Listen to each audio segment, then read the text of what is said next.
नमो नारायण, नमो नारायण। जय गौ माता, वंदे मातरम। आप भारती को प्रणाम और हृदय से ओम शम शनिश्चराय नमः। प्रिय दर्शकों, मित्रों, साथियों, जीवन में सबसे बड़ी प्रसन्नता, सबसे बड़ी खुशी वह काम करने से होती है जिसके बारे में लोग कहते हैं कि आप ये काम नहीं कर सकते, और वो काम हो जाए तो बहुत खुशी मिलती है। ओम नमो नारायण। प्रिय दर्शकों, मित्रों, साथियों, सितंबर 2025 12 के 12 राशियों के लिए कैसा रहेगा, ये मासिक राशिफल लेकर आपके सामने हूं। सितंबर का महीना है और इस बार माता ने बुलाया है। चलो, बुलावा आया है, माता ने बुलाया है। जो लोग माता की धाम जाने की स्थिति में नहीं है, उनके लिए माता को अपने घर बुलाने का एक खास अवसर के साथ सितंबर का महीना दस्तक देने को है। लाल चुनरी, नारायण पूजा की सामग्री, सजा बाजार, अखंड पावन ज्योत के अवसर के साथ मां भगवती दुर्गा की असीम अमोघ और जीवन की दिशा को बदल देने वाली कृपा और जीवन के समस्त संकटों को, भय और दुखों से मुक्ति दिलाने वाले के लिए सितंबर 2025 का महीना आने को तैयार है, क्योंकि मां भगवती दुर्गा के नवरात्रि रहेंगे। इस अवसर के साथ साथ सितंबर का महीना पितरों के प्रति आपके मान सम्मान, प्यार, कृतज्ञता व्यक्त करने का अवसर भी अपने साथ लाया है, जिसका लाभ उठाकर आप अपने पितरों को तृप्त कर सकते हैं, अपने पितरों का आशीर्वाद प्राप्त कर अपने कर्तव्य को निभा सके। इसके साथ ही भाग्यशाली होकर अपने जीवन को सुख समृद्धि की ओर ले जा सकने में आप सफल रहेंगे, क्योंकि बिना पितरों के आशीर्वाद के ये संभव नहीं है। पितरपक्ष पितरों के प्रति कृतज्ञता व्यक्त करने का एक तरीका है। श्राद्ध पक्ष हिंदू धर्म में एक महत्वपूर्ण धार्मिक कर्तव्य माना गया है, लेकिन साथ ही ये सामाजिक रूप से भी महत्वपूर्ण है, क्योंकि ये परिवार और समुदाय को एक साथ लाता है। अद्भुत है सितंबर का महीना। नवरात्रि भी है, पितृपक्ष भी है। कैसे मां को मनाए, कैसे पितरों को प्रसन्न करे, सारी चर्चा करूंगा। लेकिन आगे चलते हैं, प्रोग्राम को आगे बढ़ाते हैं और जानते हैं कि आपके लिए ग्रह नक्षत्रों के माध्यम से सितंबर 2025 क्या कुछ लेकर आ रहा है, कैसा रहेगा सबके लिए सितंबर 2025 का महीना, उस पर चर्चा करें। लेकिन उससे पहले सितंबर माह में पड़ने वाले व्रत और त्योहार की चर्चा कर लेते हैं। सितंबर माह के प्रथम सप्ताह में यानी 7 सितंबर को खग्रास चंद्रग्रहण है। यह चंद्रग्रहण संपूर्ण भारत में खग्रास रूप में दिखाई देगा। 7 सितंबर से महालय श्राद्ध प्रारंभ हो रहा है। 21 सितंबर को महालय श्राद्ध समाप्त होगा और इसी दिन सर्व पितृ श्राद्ध संपन्न किया जाएगा और 22 सितंबर को घट स्थापना के साथ ही शारदीय नवरात्रों का प्रारंभ होगा। अब मैं आपको जानकारी दूंगा कि सितंबर 2025 के महीने में ग्रहों की स्थिति किस प्रकार बन रही है। 13 सितंबर को मंगल देव तुला राशि में संचरण करेंगे और 15 सितंबर को बुध देव अपनी मूल त्रिकोण राशि कन्या से और शुक्र देव सिंह राशि में संचरण करेंगे। 17 सितंबर को सूर्य देव कन्या राशि में संचरण करेंगे। बृहस्पति देव मिथुन राशि में, शनि देव मीन राशि में वक्री अवस्था में है, राहु देव कुंभ राशि में और केतु देव सिंह राशि में संचरण कर रहे हैं। इन संपूर्ण ग्रह योगायोगों का प्रभाव कैसा रहेगा आप पर, क्या हो सकती समस्या, क्या रखे सावधानी और क्या करे समाधान, और कैसे करे मां भगवती को प्रसन्न और कैसे पाए पितरों का आशीर्वाद, इन संपूर्ण जानकारियों के साथ मैं बात करूंगा आपके मासिक भविष्यफल की कि सितंबर 2025 का महीना आप सबके लिए कैसा रहेगा। ये राशिफल चंद्र राशि पर आधारित है, लेकिन यदि आप अपनी लगन कुंडली से भी देखेंगे तो राशिफल आपको सटीक मिलेगा। आपकी 12 के 12 राशि और जो भी लग्न आप है उस हिसाब से राशिफल सटीक रहेगा। लेकिन ध्यान रखिएगा, राशिफल चंद्र राशि से देखना अच्छा अनुकूल माना गया है। राशिफल पुरुषों के लिए भी है, महिलाओं के लिए भी है, बुजुर्गों के लिए, बच्चों सबके लिए राशिफल, लेकिन ये जनरल प्रोडक्शन है। आप ये जानना चाहते हैं कि सितंबर 2025 का महीना आपके लिए कैसा रहेगा, नीचे नंबर आ रहे, इन नंबरों पर संपर्क करके अवश्य आप जानकारी ले सकते हैं। लेकिन मित्रों, साथियों, ये मेरा निजी आकलन है, न भय, न भ्रम, न भ्रांति, न विवाद, न तर्क, शक, न ओपिनियन का अधिकार सदा आपके पास था, सदा आपके पास और सदा आपके पास रहेगा। अब मैं 12 के 12 राशियों में से अब मैं बात करूंगा राशि चक्र भर चक्र की तीसरी राशि यानी मिथुन राशि। मिथुन राशि वालों के लिए सितंबर 2025 का महीना ग्रह नक्षत्र की गणनाओं के हिसाब से क्या राशिफल का संकेत दे रहा है, कैसा रहेगा मिथुन राशि वालों के लिए सितंबर 2025 का महीना।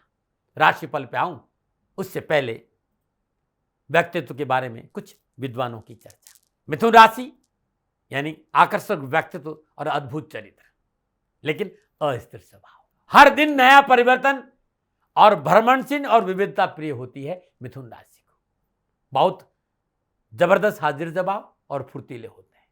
जिज्ञासु प्रवृत्ति और चतुराई कूट कूट कर भरी होती है। किसी भी सामाजिक स्तरों में, किसी भी पार्टी में आकर्षण का केंद्र बना देती है इनको। ये लोग न केवल अच्छा वक्ता होते बल्कि अच्छे श्रोता भी होते हैं। मिथुन राशि वालों को घूमना फिरना, गायन, सिलाई करना, सिनेमा देखना, किताबें पढ़ना, कलात्मक चीजों का बहुत शौक रहता है। एक समय में बहुत कुछ जानने की इच्छा रखते हैं।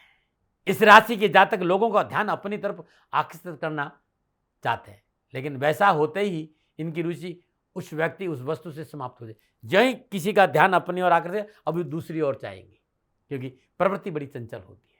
इस सबसे बड़ी कमी मैंने देखी है मिथुन राशि में, ये साहस प्रिय नहीं होते हैं। बाह्य आडंबर में बहुत रुचि रखते हैं, लेकिन राजनीतिक के चतुर खिलाड़ी होते हैं। दयावान, दृढ़ संकुलित, धार्मिक रहते हैं, सबके साथ एक समान व्यवहार करते हैं और बेहद ईमानदार भी है, सहनशील भी होते हैं। इनका हर काम अच्छी सोच और विचार के बाद होता है। चंचल भले ही है, लेकिन किसी को वचन देते हैं तो उसे निभाते भी। ये लोग अपने उत्तरदायित्व को बहुत अच्छी तरह निभाते हैं, फर्ज को बहुत अच्छी तरह मानते हैं, लेकिन बोलने में बड़े मुखर होते हैं। मिथुन राशि के लोग बुद्धिमान, बहुमुखी प्रतिभा के धनी होते हैं, ईमानदार, सभ्य और मिलनसार भी होते हैं, और इनका व्यक्तित्व तो बड़ा आकर्षक होता है। ये था कुछ व्यक्तित्व के बारे में विद्वानों के साथ मेरा अनुभव।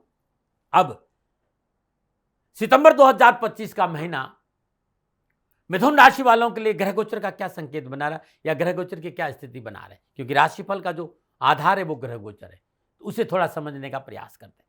मिथुन राशि वालों के लिए लगनेश और चतुर्थेश बुधदेव केतु के साथ तीसरे भाव सिंह राशि में विराजमान रहेंगे। तृतीय सूर्यदेव माह के आरंभ में तृतीय भाव स्वराशि सिंह से संचरण करेंगे। 15 सितंबर को बुधदेव कन्या राशि चतुर्थ भाव में संचरण करेंगे।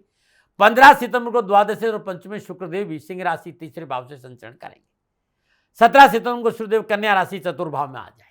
मंगलदेव एकादशेश और षष्ठेश होकर कन्या राशि चतुर्थ भाव में संचरण करेंगे, और 13 सितंबर को मंगलदेव तुला राशि पंचम भाव में संचरण करेंगे। सप्तमेश और दशमेश बृहस्पतिदेव मिथुन राशि लगन भाव में है। अष्टमेश और नवमेश वक्री शनिदेव मिथुन राशि दसम भाव में संचरण करेंगे। राहुदेव कुंभ राशि भाग्य स्थान से संचरण कर रहे हैं। यह है मिथुन राशि वालों के लिए सितंबर 2025 में ग्रह नक्षत्रों का संचरण। और सबसे पहले बात करते हैं सितंबर का महीना जो मोटे तौर पर इन ग्रह नक्षत्रों संचरण का क्या संकेत मिले, किस प्रकार रहेगा। तो मिथुन राशि वालों के लिए सितंबर का महीना नक्षत्र गणनाओं के हिसाब से आपकी सोशल नेटवर्क मजबूत करने वाला होगा। आपके व्यक्तित्व में निखार आएगा। कामकाज, कारोबार, व्यवसाय, नौकरी, आर्थिक लिहाज से आपको माह के पूर्वार्ध में अच्छे परिणाम मिलेंगे। आप पहले के मुकाबले में अच्छा आर्थिक लाभ हासिल करने में सफल होंगे। नौकरी में मनचाहे स्थानांतरण के बाद अच्छी पोजीशन की प्राप्ति होगी। सरकार से कोई अच्छा लाभ मिल सकता है और अपने कैरियर में तरक्की होगी। यदि आप मन से मेहनत करते हैं, सफलता पाने से, पदोन्नति से आपको कोई रोक नहीं सकता। साथ ही कोई प्रॉपर्टी खरीदने की दिशा में प्रयास कर सकते हैं, प्रॉपर्टी खरीद सकते हैं। सामाजिक और पारिवारिक मोर्चे पर आपको जीवन का सुखद अनुभव प्राप्त होगा। परिवार में शुभ कार्य संपन्न होंगे। परिवार में परस्पर सामंजस्य बना रहेगा। यात्राओं में जाने का अवसर मिलेगा। विद्यार्थियों को कैरियर एजुकेशन के क्षेत्र में युवा और विद्यार्थियों के लिए अच्छी सफलता है। रचनात्मकता में वृद्धि होगी। इससे जुड़े क्षेत्र में कार्यरत युवाओं को विशेष लाभ मिलेगा। मीडिया, डिजाइनिंग, गायन, नृत्य, अभिनय से आप जुड़े हैं तो आपको अच्छा लाभ मिलेगा। स्वास्थ्य के लिहाज से समय आपका रहेगा, ठीक ठाक रहेगा, नमूना। तो ये था मिथुन राशि वालों के लिए सितंबर के महीने में ग्रहों के संचरण का मोटा मोटा प्रभाव। लेकिन जब सितंबर के महीने में ग्रह राशि परिवर्तन करेंगे, योगायोग और दृष्टि संबंध स्थापित करेंगे, तब सितंबर 2025 के महीने में कामकाज, कारोबार, नौकरी, व्यवसाय, समाज, परिवार, स्वास्थ्य के हिसाब से क्या प्रभाव पड़ेगा, इस विषय पर मैं विस्तार से बात करूंगा। और सबसे पहले बात करूंगा राशि के युवा और विद्यार्थियों। मिथुन राशि के युवा और विद्यार्थियों के लिए कैरियर और एजुकेशन के दौरान सितंबर का महीना परेशानियों से मुक्ति का संकेत दे रहा है। पंचमेश शुक्रदेव का संचरण दूसरे भाव कर्क राशि से हो रहा है, और षष्ठेश लाभेश मंगलदेव चतुर्थ भाव कन्या राशि में रहेंगे। मंगलदेव की सप्तम दृष्टि कर्म भाव मीन राशि पर रहेगी, जहां शनिदेव विराजमान है। अष्टम दृष्टि लाभ भाव पर में विराजमान अपनी मूल त्रिकोण राशि मेष पर रहेगी, और लगन भाव में विराजमान दशमेश बृहस्पति की पंचम दृष्टि पंचम भाव तुला राशि पर रहेगी। इस महीने कैरियर, शिक्षा संबंधी कोर्सेज को आप सहजता से कंप्लीट करेंगे। विभाग की परीक्षा, कंपटीशन, प्रतियोगी परीक्षा में आप शानदार प्रदर्शन करेंगे। युवाओं के लिए गोल्डन पीरियड है। बहुत सी प्रतिकूल पारिवारिक परिस्थितियों से छुटकारा मिलेगा। ससुराल पक्ष सहयोगी साबित होगा और ननियाल और ददियाल पक्ष से आपके लिए सहयोगी साबित होगा। लेकिन नवम भाव कुंभ राशि से राहुदेव का संचरण भी है और लगन में विराजमान बृहस्पति देव राहुदेव को देख रहे हैं। कैरियर और एजुकेशन से महत्वपूर्ण जो मसले हैं उन मसलों से आपको परेशान से छुटकारा मिलेगा। बस थोड़ा सा सोच विचार कर आगे बढ़ना है, क्योंकि राहुदेव पर नवम दृष्टि बृहस्पति देव की रहेगी और ये बड़ी शुभ है। मेहनत, परिश्रम, संघर्ष से संपूर्ण सफलता आपको हासिल लेगी। बस अपनों को साथ लें, सोच विचार कर काम करेंगे तो अच्छा रहेगा। पारिवारिक सदस्यों की सलाह पर गौर करना बहुत जरूरी होगा। पढ़ाई पर ध्यान देना होगा। तथाकथित मित्रों से सावधान रहना होगा और खान पान और रात्रि भ्रमण में विशेष सावधानी बरतनी होगी। कैरियर और शिक्षा के क्षेत्र में नीति नियम सिद्धांतों का पालन करेंगे तो सफलता में 4 चांद लग जाएगा। इस माह खेल कूद से जुड़े विद्यार्थियों को अपनी प्रतिभा दिखाने का मौका मिलेगा। कारोबार, नौकरी, आर्थिक दृष्टिकोण से इस माह कारोबार में, खेल के मैदान में युवा और विद्यार्थियों को सफलता के उत्तम अवसर है। महीना अच्छा बीतेगा युवा और विद्यार्थियों का सितंबर 2025 का। लेकिन पारिवारिक सलाह पर ध्यान देंगे तो और अच्छा रहेगा। परिवार को साथ लेकर चलेंगे तो और अच्छा रहेगा। अब मैं बात करूंगा मिथुन राशि की कारोबार, नौकरी, आर्थिक दृष्टिकोण पर। मिथुन राशि वालों के लिए कारोबार, नौकरी, आर्थिक दृष्टिकोण से सितंबर का महीना अच्छा संकेत दे रहा है।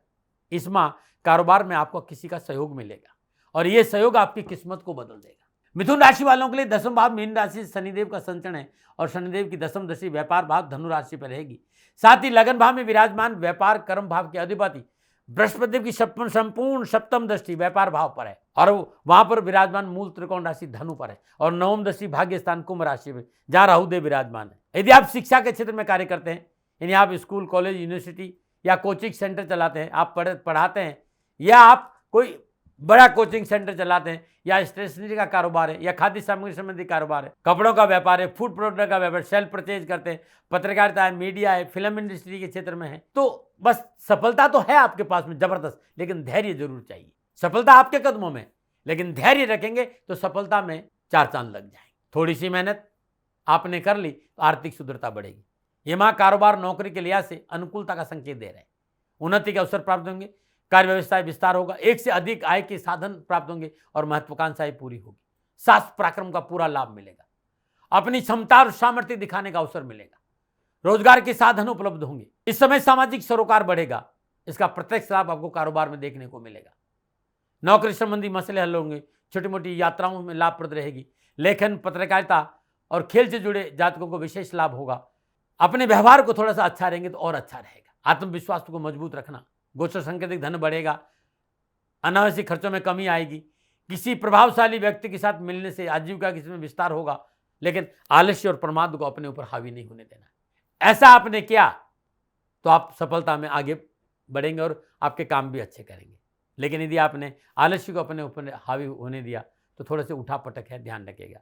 सामाजिक और पारिवारिक दृष्टिकोण से मिथुन राशि वाले सितंबर का महीना सामाजिक सेवाओं का अवसर प्राप्त हो, आपसी रिश्तों में मजबूत आएगी। मिथुन राशि वाले कुटुंब भाव कर्क राशि से पंचमी शुक्रदेव का संचरण हो रहा है। लगन भाव मिथुन राशि में विराजमान व्यापार और कर्म भाव के अधिपति बृहस्पति को पंचम दशा पंचम भाव तुला राशि में और सप्तम दशा ग्रस्त भाव में अपनी मूल त्रिकोण राशि धनु पर और नवम दशा भाग्य स्थान कुंभ राशि में जहां राहुदेव विराज। परिवार में खुशियों के समाचार मिलेंगे। छोटे भाई बहन संतान मनोनुकूल सफलता प्राप्त होने से मन प्रफुल्लित और प्रसन्नचित रहेगा। मित्रों का अच्छा सहयोग मिलेगा। मित्रों के साथ यात्राओं पर और घूमने फिरने का अवसर भी मिलेगा। वैवाहिक जीवन खुशियों से भरा रहेगा। नेतृत्व क्षमता में सुधार होगा और अपनी अलग पहचान बनाने में आप सफल रहेंगे। मिथुन राशि वालों के लिए सितंबर का मास सामाजिक और पारिवारिक दृष्टिकोण से प्रसन्नता और खुशी का संकेत दे रहा है। पारिवारिक सदस्य, मित्रों और पास पड़ोस और भाई बहनों और माता पिता का पूर्ण सहयोग मिलेगा।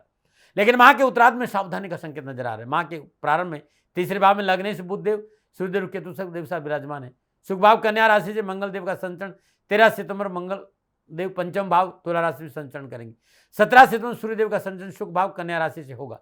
दसम भाव में विराजमान शनिदेव की सप्तम पूर्णदशी सुख भाव कन्या राशि पर रहेगी। मां पर्यंत रहेगी। तो माता के स्वास्थ्य को लेकर थोड़ी सी सावधानी का संकेत है। अनावश्यक मानसिक तनाव, अपनों के साथ विवाद नुकसान देगा, इससे बचना चाहिए। बस इस बात का ध्यान रखें। लेकिन छोटी मोटी उठापटक के बावजूद मैं कह सकता हूं कि जीवन साथी का सहयोग अच्छा रहेगा और यह महीना पारिवारिक और सामाजिक दृष्टिकोण से अच्छा बीतेगा।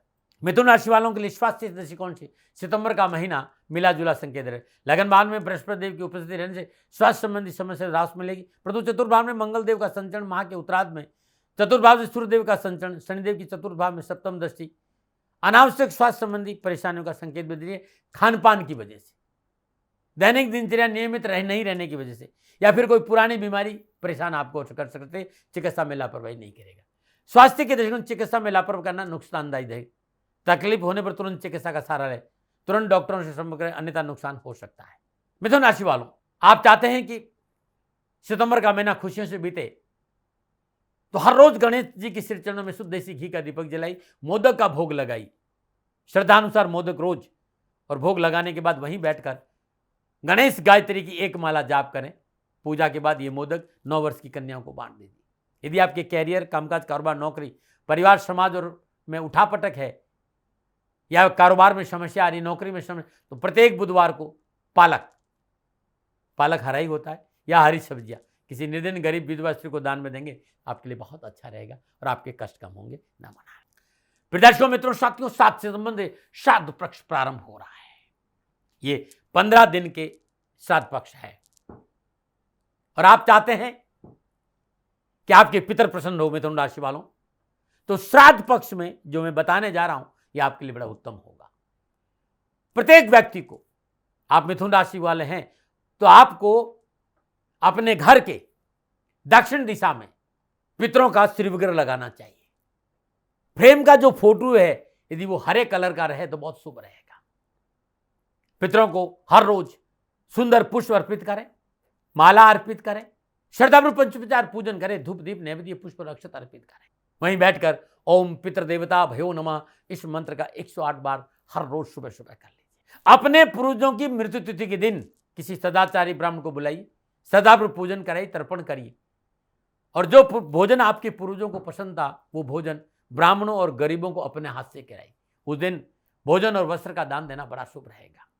एक बात और कहना चाहता हूं मिथुन राशि वालों, यदि मन बेचैन रहता है, शांति नहीं है, सफलता नहीं है, धन की आवक नहीं है, रोजगार की साधन उपलब्ध नहीं है, तो हर रोज श्राद्ध पक्ष में हर रोज तांबे का लोटा ले लीजिए, उसमें जल ले लीजिए, थोड़ा सा दूध डाल लीजिए, जौ और 7 दाने साबुत मूंग के भी डाल दीजिए। ओम पितृदेवता भयो नमः इस मंत्र का जाप करते हुए पीपल की वृक्ष की 7 परिक्रमा करें। जल और जौ और मूंग पीपल की जड़ में अर्पित कर दीजिएगा। श्राद्ध पक्ष में श्रद्धानुसार 7 कन्याओं को पहनने वाले चप्पल का दान देना अच्छा रहेगा, वस्त्र के साथ। मिथुन राशि वालों, आप चाहते कि पितर प्रसन्न हो, तो भगवान महादेव का, ओडरदानी का, भगवान शिव का रुद्राभिषेक अद्भुत माना गया है। श्राद्ध पक्ष में एक रुद्राभिषेक जरूर करें। और आप सभी जानते हैं कि प्रभु के प्रति मेरा अपार स्नेह है।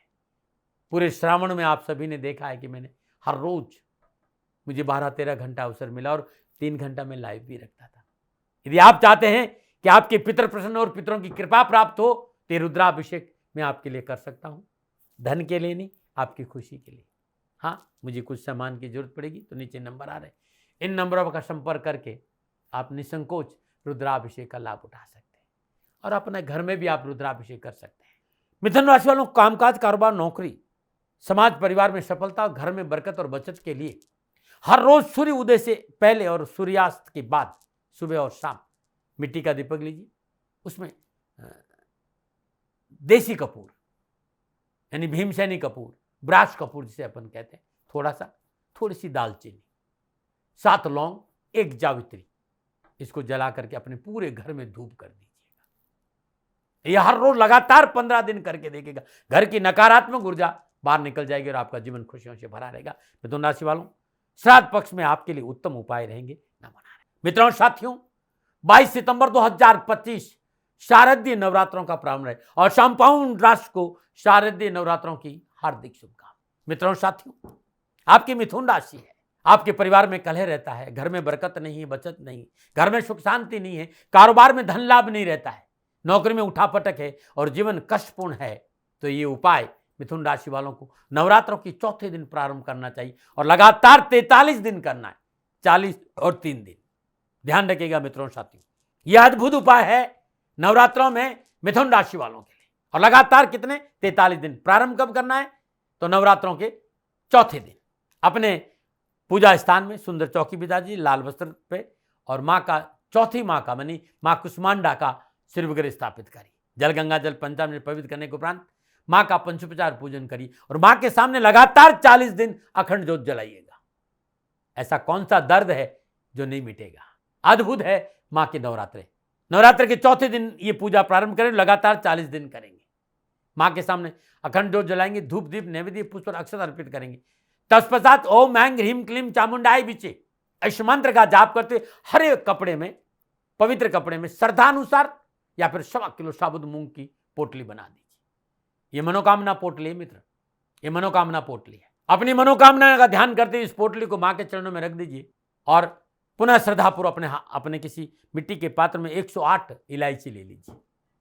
ओम ऐं ह्रीं क्लीं चामुंडाय विचे ओम कुष्मांडा देवी नमः इस मंत्र का जाप करते हुए प्रत्येक इलायची को माँ के चरणों में अर्पित, ऐसा 108 बार कर दीजिए। पूजा के बाद उसमें से एक इलायची आप स्वयं ग्रहण करिए और बाकी इलायची आप लोगों को बांट दीजिए। लगातार 40 दिन करके देखिएगा और हर रोज जिसको भी आप इलायची दे ओम ऐं ह्रीं क्लीं चामुंडाय विचे ओम कुष्मांडा देवी नमः इस मंत्र का जाप कर दे। काम बनेंगे, विघ्न बाधाओं से छुटकारा मिलेगा, कारोबार में वृद्धि होगी, घर में सुख शांति होगी, नौकरी संबंधी परेशान का निवारण मिलेगा, वर्षों से बढ़ोतरी होगी, राजनीतिक वर्षों बढ़ेगा और घर में सुख शांति और धन की प्राप्ति। ये अद्भुत है उपाय आपके लिए नमन है। मित्रों साथियों, मिथुन राशि वालों के लिए कैसा रहेगा सितंबर का महीना। ये जो आकलन था ये मेरा निजी आकलन था। न भय न भ्रम न भ्रांति न विवाद न तर्क, सेकंड ओपिनियन का अधिकार आपका था, आपका है, आप ही का रहेगा। मानो न मानो ये आपकी मर्जी। हाँ, आकलन मेरा था और मेरे से कोई भूल हो गई हो तो दोनों हाथ जोड़कर क्षमा मांगता हूँ। आप सुखी रहें, आप स्वस्थ रहें, समृद्धिशील रहें, शनिदेव के चरणों में मेरी प्रार्थना नमन है। फिर दर्शकों मित्रों साथियों, पूरा राष्ट्र ये जानता है कि मेरा जीवन गौ माता और बेटियों के लिए है। यत्र नारीस्तु पूजन्ते रमन्ते तत्र देवता। ठीक किसी तरह मेरा जीवन गौ माता की शरणागत है, उनके चरणों में है। पूरा राष्ट्र और राजस्थान का हर व्यक्ति जानता है कि दादी महाराज गायों से बहुत प्यार करते हैं, बेटियों से बहुत प्यार करते हैं। पिछले 35-36 सालों में सैकड़ों हजारों बेटियों के लिए मैंने अपना जीवन दिया है और मैं ये कह सकता हूं कि गौ माता और बेटियों के लिए मेरा संपूर्ण जीवन निछावर है।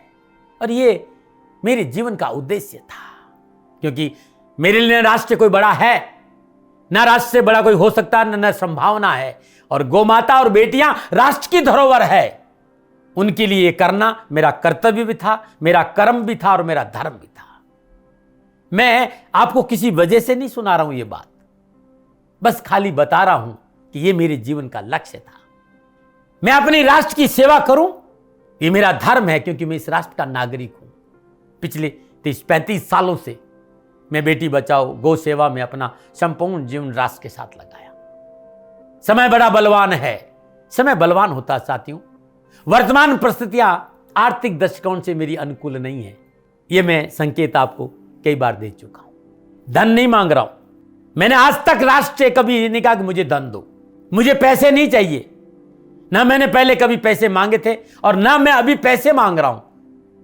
और ये मेरा अहंकार नहीं है। बात बताना चाहता हूं, मैं अहंकार से ये नहीं बोल रहा हूं, क्योंकि मैं धन को लेकर कभी आपके सामने नहीं आया। ये मेरा निवेदन है। हमेशा मैंने आप लोगों से कहा कि राष्ट्र की सेवा करो, मैं भी कर रहा हूं और आप भी सेवा करो। धन नहीं चाहिए, लेकिन वर्तमान आर्थिक परिस्थितियां मेरे को यह कहने के लिए थोड़ा सा मजबूर कर रही है कि शनिधाम गौशाला की गाय दुखी नहीं रहे, इसके लिए मुझे आपका सहयोग चाहिए। और सहयोग तब चाहिए जब मैं आपके लिए कुछ करूंगा, मैं आपके साथ खड़ा रहूंगा आपकी समस्याओं के समाधान के लिए। चाहे वो पूजा पाठ हो, चाहे ज्योतिष हो, चाहे ध्यान हो, चाहे योग हो, किसी भी रूप में आपको मेरे से सहयोग चाहिए। आप सभी अपनी अपनी जन्म कुंडली देखना चाहते हैं, आप चाहते हैं कि मैं आपकी जन्म कुंडली देखकर आपको कुछ समाधान दूं, और आप सबको कुछ न कुछ जानकारी चाहिए। मैं आपके साथ खड़ा हूं, पूरे साल खड़ा रहूंगा और जब तक जीऊंगा तब तक राष्ट्र के साथ खड़ा रहूंगा। नीचे नंबर आ रहा है, इन नंबरों पर संपर्क करिए और मेरे से बात करिए, लेकिन इसकी एवज में गायों के लिए चारे की व्यवस्था करिए। इसलिए मैंने कहा था कि भाई समय है, दिन है, थोड़ा सा आर्थिक परिस्थितियों को लेकर मैं थोड़ा सा कमजोर हूं और मेरी गौ माता सन्निधान गौशाला चारों को लेकर परेशान नहीं हो, ऐसा मैं हृदय लेकर आपके सामने आया हूं। लोगों ने कहा कि राष्ट्र आपसे प्यार करता है दाती महाराज, एक बार राष्ट्र से निवेदन करिए। मैं फिर कहना चाहता हूं, मैं धन नहीं मांग रहा हूं और ये मेरा अहंकार नहीं, मेरी विनम्र प्रार्थना। साथियों, मेरा राष्ट्र सर्वोपरि है। मैं ये नहीं कह रहा हूं, मैं ये कह रहा हूं कि मैं परिश्रम करूंगा आपके लिए और आप उस परिश्रम के एवज में गायों के लिए चारे की व्यवस्था कीजिए। शनि भगवान सदा आपकी रक्षा करेंगे, आपका जीवन सदा खुशियों से भरा रहेगा, ऐसा मेरा निवेदन है।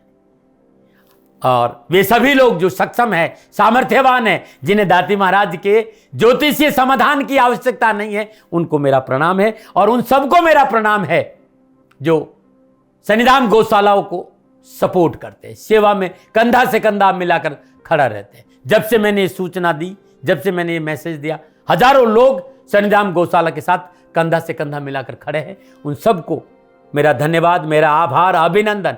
हर महीने आप में से बहुत से लोग कुछ न कुछ सन्निधान गौशाला में सहयोग करते हैं। मैं उन सब के प्रति पुनः एक बार हृदय से अपना आभार प्रकट करता हूं और ये सहयोग मैं जीवन भर याद रखूंगा। समय ऐसा है, मेरी परिस्थितियां आर्थिक दृष्टिकोण से अनुकूल संकेत नहीं दे रही, इसलिए मैंने राष्ट्र से कहा कि सन्निधान गौशाला में परेशानी नहीं आए। सरकार सपोर्ट करती है, सरकार की तरफ से जो वो करना चाहती वो करती, लेकिन उससे पूरा नहीं पड़ता है। सरकार की अपनी सीमाएं हैं साथियों, और उससे पूरा नहीं पड़ता है, और अपनी मर्यादाएं भी और सीमाएं। शासन के पास और बहुत से काम है साथियों। फिर भी मैं शासन का भी धन्यवाद दूंगा जो हमारे साथ वो खड़े हैं। पुनः हृदय से एक बार निवेदन करना चाहता हूं, आपको लगता है कि दाती महाराज के साथ सन्निधान गौशाला में खड़ा रहना है तो नंबर नीचे आ रहे हैं, जरूर सहयोग करिएगा। मेरा कोई दबाव नहीं है, समय काल परिस्थिति के अनुसार दाती महाराज की ये प्रार्थना है। मैं दाती महाराज आपका हूं और आप मेरे हो। मुझे लगा कि आपको कहना देना चाहिए। राष्ट्रवासियों, व्यापारी नहीं हूं, समय है आज आपसे कह रहा हूं। और यदि आप अपने आसपास भी जो गायें उनकी भी सेवा करते हैं तो ये भी सेवा मेरे को बहुत खुशी हो, क्योंकि गौ माता दुखी नहीं रहनी चाहिए। बस इस बात का ध्यान रखिएगा। पुनः हृदय से आभार। ओम नमो नारायण।